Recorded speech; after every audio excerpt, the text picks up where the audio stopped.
안녕하세요. 복지정보, 생활정보, 건강정보부터 돈이 되는 일상생활들의 팁까지 정확한 정보로 꼼꼼하게 체크해서 빠짐없이 살펴봐드리는 복지도우미입니다. 오늘 영상도 대한민국 모든 여러분에게 도움되는 영상이길 바라면서 구독, 좋아요 꼭 부탁드려요. 구독, 좋아요 설정하시면 빠른 정보 알림되고 행복한 일만 가득하실 거예요.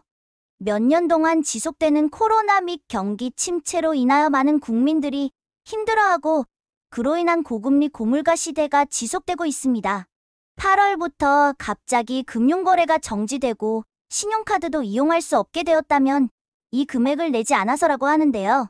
지난해 8월부터는 직장가입자 건보료를 연체한 사업장의 사업주도 금융채무불이행자로 등록하는 제도를 시행했습니다. 건보료를 체납한 사업장의 사업주에게만 적용해온 정보 제공 대상을 모든 체납자로 확대하기로 했는데요. 올해 8월부터는 건강보험료를 체납 시 금융기관의 불이익을 받게 되거나 금융거래가 정지까지 될 수 있다고 합니다. 건강보험공단에 따르면 건강보험법 제81조 3항의 근거의 건보료를 1년 이상 연간 500만 원 이상 체납한 지역가입자의 체납자료를 분기당 1회 연 4회에 걸쳐 한국신용정보원에 제공할 계획이라고 밝혔는데요. 건강보험료 징수 강화를 위해 직장가입자는 건강보험료를 연체한 사업장의 사업자도 2022년 8월부터 금융채무불이행자로 등록하는 제도를 시행하고 있었는데 2023년 8월부터는 직장가입자에게까지 확대가 됩니다. 한국신용정보원의 경우 신용정보법에 의거하여 은행, 카드사, 보험사, 증권사, 여신전문 금융기관, 저축은행, 협동조합, 마을금고 등 금융기관이 제공하는 신용정보 및 공공정보를 집중 관리하는 곳입니다. 금융채무불이행자로 분류되면 신규 대출, 신용카드 발급 및 사용 등 정상적인 금융거래가 어려워지게 되는데요. 모든 형태의 신용거래를 할 수 없게 되면서 정상적인 경제활동 등에 제약을 받아 미납, 체납이 줄어들 것으로 예상되고 있습니다. 금융채무불이행자는 2005년 신용불량자란 명칭이 없어지면서 대체된 용어인데요. 지난해 말 4대 보험료 고액 상습 체납자가 현황에 따르면 1,000만 원 이상을 1년이 넘도록 내지 않고 체납한 건수가 1만 56건으로 총 1,935억 원이었다고 하며 이 중 지역가입자가 29%인 4,900억 원으로 체납자 중 가장 큰 비중을 차지했다고 하는데요. 연간 500만 원 이상의 건보료를 체납하면 대출과 신용카드 사용이 불가능해지기도 하지만 큰 금액이 아니더라도 국민건강보험료 미납 시 보험 혜택을 볼 수 없게 됩니다. 기간에 제한 없이 총 6회 미납하게 되면 병원 치료, 약국 처방 시에 본인이 전부 부담을 해야 하는데요. 의료실손보험 등에 가입이 되어 있다면 일부 보장을 받을 수 있겠지만 많은 금액을 본인이 부담해야 됩니다. 최근에는 건강보험료 체납이 더 증가할 수밖에 없는 이유가 있다고 하는데요. 2023년 국민연금 수령액이 2022년도 전국 소비자 물가 변동률을 반영해 5.1%가 인상됐습니다. 예를 들어 기존에 국민연금 월 100만 원을 받아오던 수급자는 5.1%가 오른 105만 1천 원의 수령액을 받게 됩니다. 건보료의 경우 공적연금소득 2천만 원 초과 시에는 피부양자에서 탈락이 되는데요.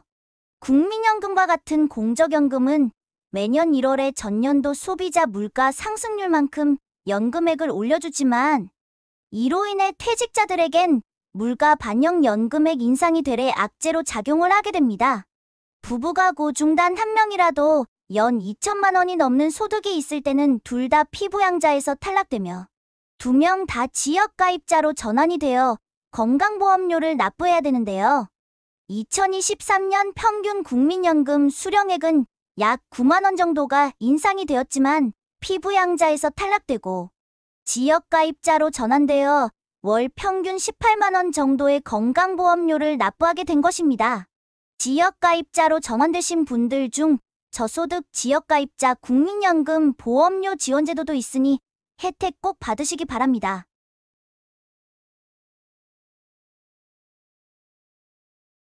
그럼 건강보험료가 체납되었는지 또는 체납액이 얼마인지 확인하는 방법 체크해 드릴게요. 먼저 건강보험 홈페이지에 접속을 하고 공단 메인 화면의 방문자별 맞춤 메뉴에서 개인을 선택하고 보험료 조회 납부를 클릭합니다. 클릭하면 로그인을 하라는 화면이 나오는데요. 여기서 간편인증이나 공동인증서를 통해 로그인을 해주시면 됩니다. 그럼 지역보험료 조회 화면이 뜨는데요. 기간 설정을 해주신 후에 조회를 눌러줍니다. 만약 건강보험료가 미납된 분이시라면 월별로 미납된 내역과 체납액을 확인하실 수 있습니다. 체납액을 확인 후 바로 납부하시려면 보험료 납부 바로가기를 클릭해주시면 되는데요. 체납 보험료 일부만 납부를 할 것인지 완납을 할 것인지 체크하고 납부 방법을 선택하여 납부하시면 됩니다. 건강보험료 납부 조회 및 체납액 조회는 홈페이지뿐만 아니라 핸드폰에서도 조회가 가능한데요. 모바일이 더 편하신 분들은 더 건강보험 앱을 설치하시고 앱을 통해서 조회해 보시기 바랍니다. 건강보험 미납 시에는 연체료가 발생하기 때문에 납부하실 수 있다면 납부를 하시는 게 좋습니다.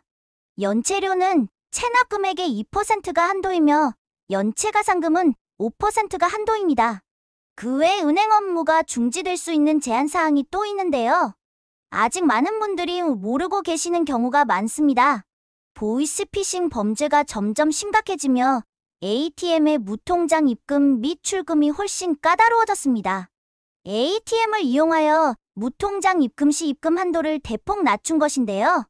계좌번호만 입력해서 무통장 입금을 할 때 기존 1회 한도가 100만 원이었던 것에서 1회 한도 50만 원으로 대폭 하향되었습니다. 무통장으로 받을 수 있었던 금액도 예전에는 한도가 없었지만 이제는 1일 300만 원 한도로 출금이 제한되었는데요.